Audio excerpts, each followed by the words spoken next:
Most people believe money problems start in the bank account. That's the lie. They actually start in the nervous system. When someone lives in constant urgency, anxiety, and silent pressure, no strategy in the world can save their finances for long. Hustle culture won't say this, but forcing outcomes is often the very thing blocking them. And here's the uncomfortable truth. Money doesn't respond to effort the way people think. It responds to emotional stability. This is why two people with the same income can end up in completely different realities. One feels trapped, reactive, always one step behind. The other feels calm, deliberate, and somehow keeps attracting better timing and cleaner opportunities. The difference isn't mindset tricks or positive thinking. It's something far more subtle and far more powerful. What if the real upgrade wasn't learning how to make more money, but learning how to stop scaring it away? What if the moment your emotional baseline changed, your financial life quietly followed? Most people never notice when this shift happens. They just wake up one day and realize things feel easier. This isn't about motivation. It's about identity, regulation, and the invisible signals your behavior sends every time you make a financial decision. Once you see this pattern, you can't unsee it. And once you stop fighting it, something unexpected begins to happen. He noticed it didn't happen with fireworks or a dramatic breakthrough. One day, the constant edge softened, the background noise of urgency faded, and in its place came a calm that actually worked in real life.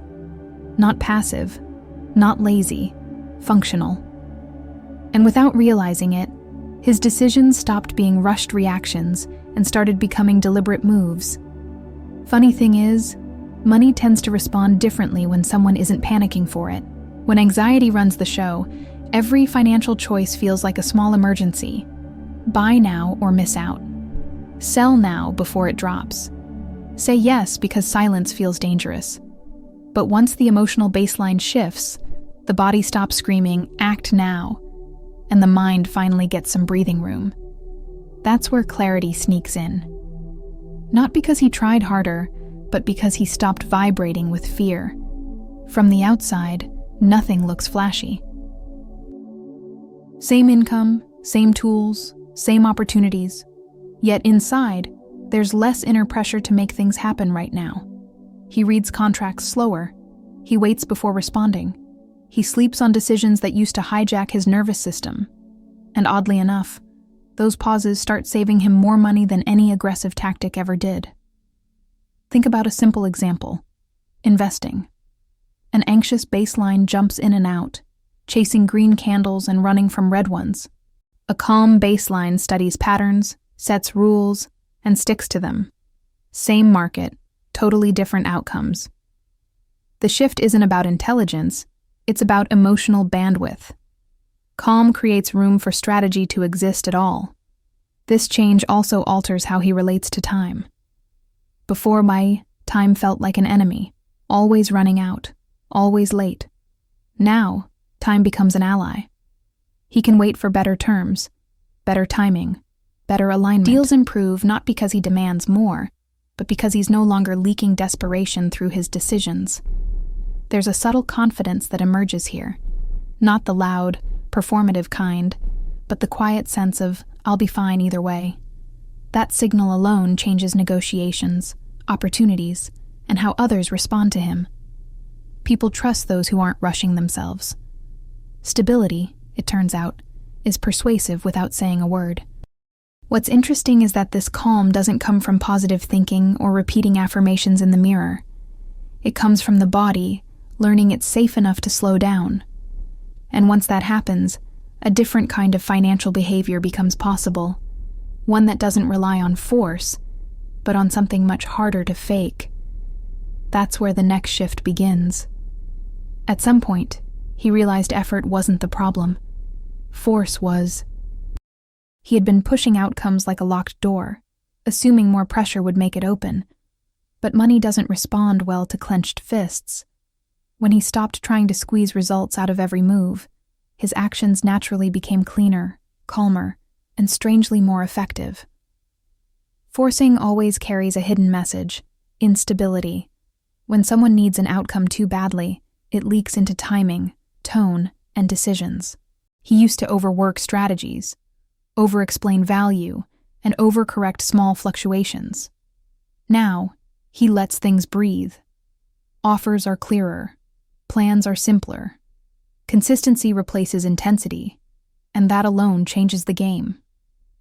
Look at business, for example. A forced approach chases every opportunity, says yes too fast, and pivots at the first sign of discomfort.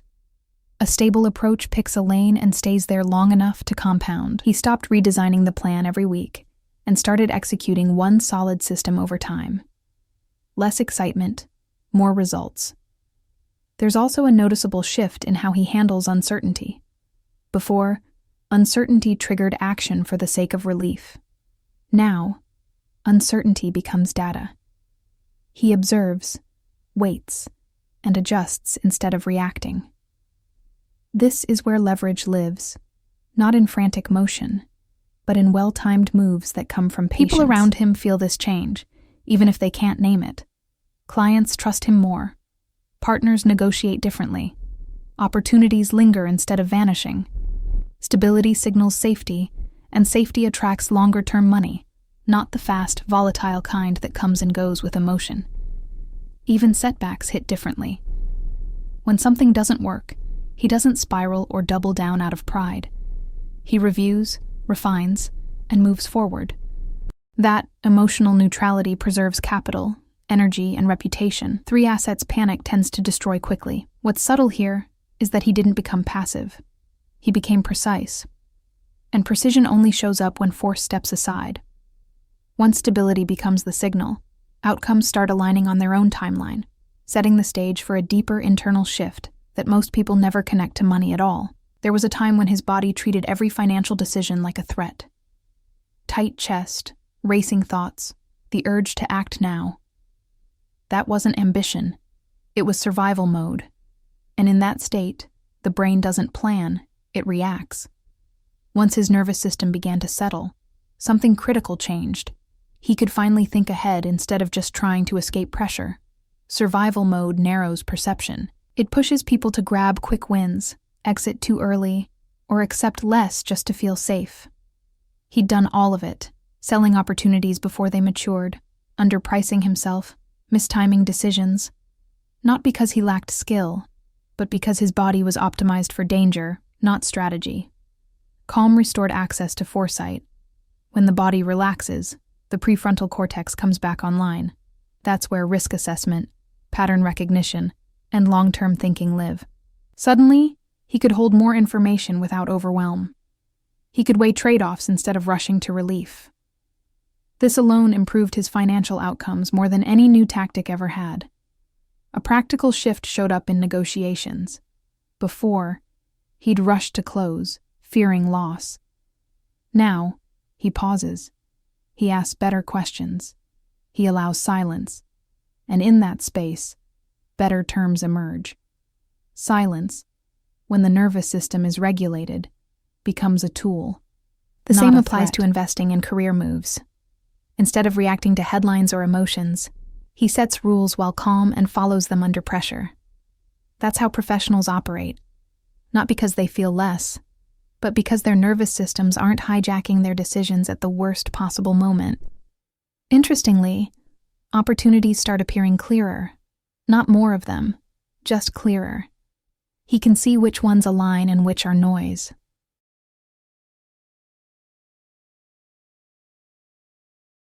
Survival mode treats everything as urgent. Regulation restores discernment, and discernment is where real leverage hides. This is the quiet advantage most people never train. They chase information while ignoring regulation. But once the body stops sounding alarms all day, a different identity begins to form, one that doesn't act from fear, but from something far more stable. That shift is up next. At a certain point, his actions stopped asking for permission from fear. They started coming from identity. Not the identity he wished he had, but the one he was actively becoming. When someone acts from need, every choice carries tension. When someone acts from identity, choices feel obvious. The difference is subtle, but the outcomes are massive. Need-based behavior negotiates from weakness. It overjustifies, overdelivers, and underprices. Identity-based behavior sets standards and lets others decide if they align. He no longer tried to convince. He positioned. And that shift alone elevated how others perceived his value, without him saying a word about it. This shows up clearly in money decisions. Someone acting from need asks, "How do I get paid faster?" Someone acting from identity asks, "What kind of game am I building?" The first chases cash flow. The second builds systems that produce it repeatedly. Same actions on the surface, entirely different intentions underneath. Think about career moves. Need jumps at the first offer to escape discomfort. Identity evaluates whether the role compounds skills, network, and optionality. He started turning down good enough paths to protect long-term positioning. That patience felt risky at first, but it consistently paid better over time. There's also less emotional attachment to outcomes. When identity is stable, rejection doesn't feel personal. It feels informational. A deal falling through doesn't collapse self-worth. It simply redirects effort. That emotional separation keeps decisions clean and prevents reactive pivots that sabotage momentum. People sense this immediately. Identity creates gravity. It's why some individuals seem unbothered by fluctuations while others spiral. He didn't become indifferent. He became anchored. Anchors don't chase the tide. They hold position while conditions change. Once action flows from identity, money stops being the proof of worth and starts being a byproduct of alignment. And when worth is no longer on the line, emotional triggers lose their grip, which leads directly into the next shift most people underestimate. He didn't eliminate triggers. He stopped obeying them. Comparison, urgency, fear of missing out, sudden excitement. Those patterns still knock, but they no longer get the keys. The space between stimulus and response widened, and inside that space, better choices quietly formed. Less reactivity didn't make him slower, it made him accurate.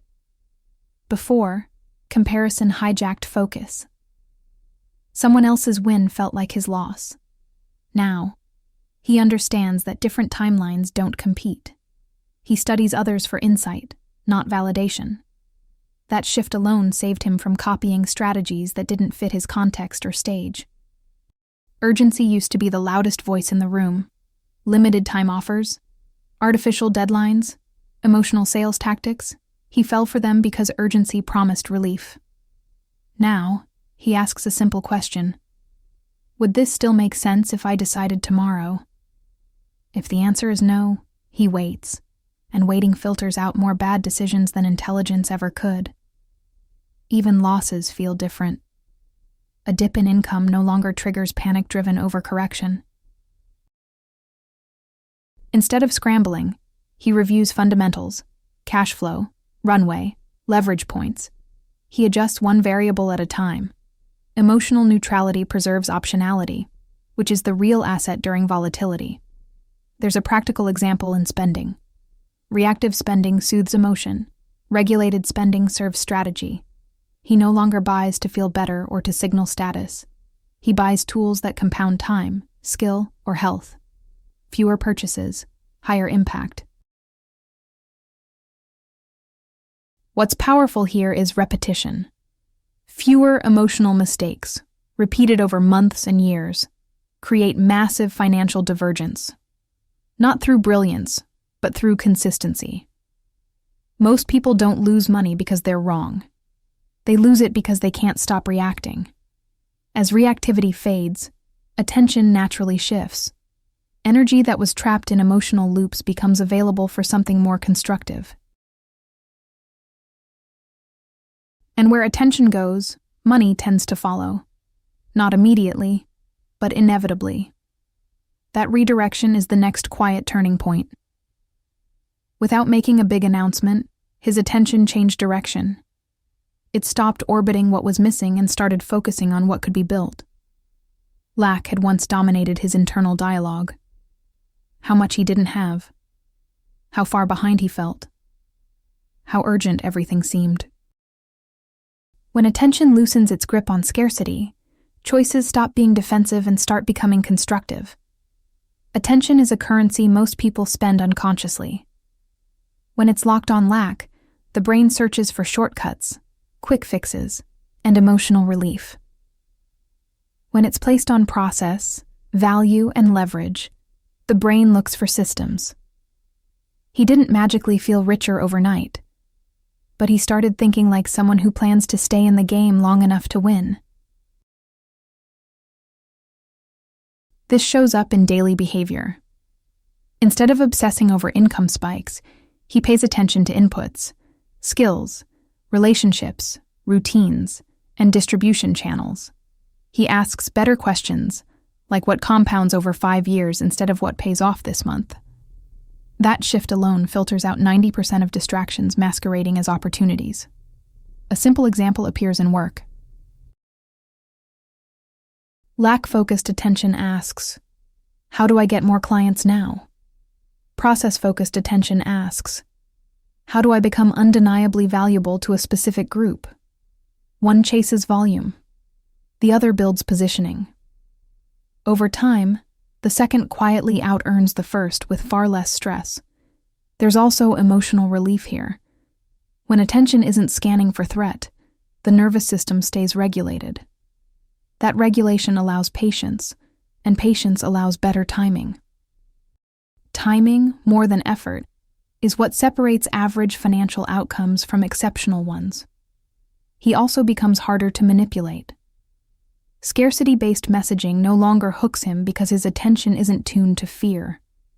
He evaluates offers based on fit and leverage, not emotional charge. Calm attention becomes a protective filter. As attention stabilizes, something else begins to happen. Money doesn't just arrive, it starts staying.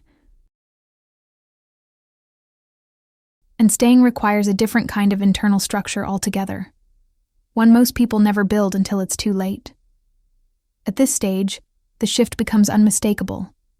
He's no longer impressed by money simply showing up. Fast wins, sudden gains, and lucky breaks have lost their charm. What matters now is whether money can remain, grow, and repeat without constant emotional management.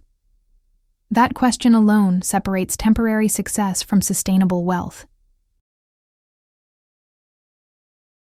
Many people know how to make money once. Fewer know how to hold it without self-sabotage. When emotional regulation improves, spending slows down, decisions get cleaner, and structure starts to form naturally. He doesn't need rigid control. He has internal order. And internal order always reflects outwardly in finances. This is where systems quietly replace willpower. Automated savings, long-term allocations, clear reinvestment rules. Not because someone told him to do it, but because chaos no longer feels comfortable. Stability becomes the default, not an effort. Money stays where it feels respected and well managed. A practical example shows up in growth decisions. Instead of scaling everything at once, he expands in layers. He tests, stabilizes, then builds on top. This reduces emotional volatility and financial drawdowns. Slow growth, in this context, is actually fast, because nothing needs to be rebuilt from panic. There's also a shift in how he handles surplus. Extra money no longer burns a hole in his pocket. It becomes optionality. Reserves create calm, and calm protects good judgment. That buffer allows him to say no, wait longer, and choose better, not just financially, but strategically. Interestingly, money seems to respond to this containment. Not in a mystical way, but in a practical one. Fewer leaks, fewer impulsive moves, fewer emotional swings. What stays has room to compound, and compounding only works when stability is present. Once money has a place to land and remain, an old pattern starts losing relevance. Not through force or rebellion, but through neglect. And when old patterns stop being fed, they quietly dissolve, making room for something entirely different to take over.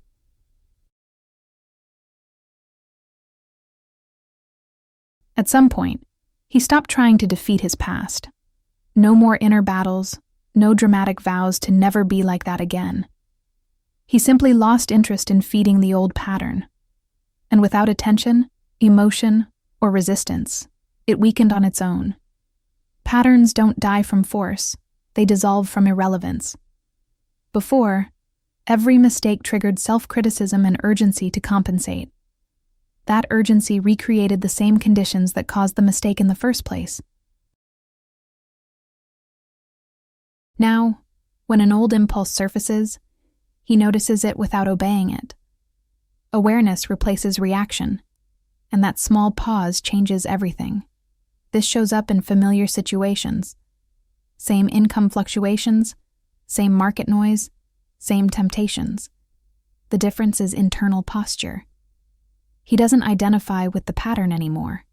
It's no longer who he is, just something that once happened. Detachment breaks cycles faster than discipline ever could. There's a calm maturity in this phase. No need to prove growth, no need to announce transformation. His behavior tells the story quietly. Bills are handled without stress. Decisions aren't emotional events. Money becomes a tool again, not a mirror of self-worth.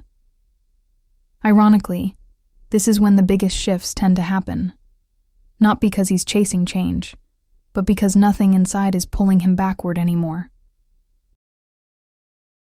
Energy once spent on internal conflict is now available for creation, refinement, and long-term positioning. People around him may not understand why things seem easier now. They might call it luck or timing. He knows better. When resistance ends, flow isn't forced, it's allowed. And allowed systems outperform forced ones every time. With the old pattern no longer in control, a new normal stabilizes. One built on calm, clarity, and continuity. From the outside, it looks uneventful. From the inside, it feels like freedom. Nothing you've read here works if it stays theoretical. The shift only becomes real when it shows up in how you pause before reacting, how you choose not to rush, and how you let stability guide your next move. This isn't about becoming perfect with money. It's about becoming consistent when it matters most. Small regulated decisions, repeated daily, quietly rewrite an entire financial future.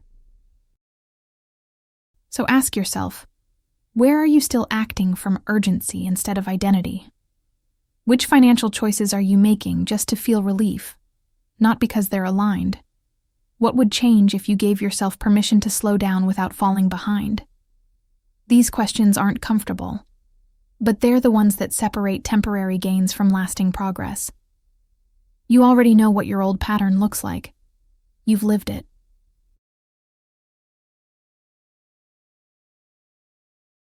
The real work now is noticing when it tries to return, and choosing, calmly, not to feed it. That's how momentum is built without force. That's how money stops being something you chase and starts becoming something you manage with clarity. If this perspective shifted something inside you, don't let it fade into distraction. Apply it. Test it. Watch how your decisions change over the next few weeks. And if you want to keep learning how emotional regulation, identity, and strategy shape real financial outcomes, subscribe to the channel and turn on notifications. The next lesson might be exactly the one your old pattern hopes you'll miss.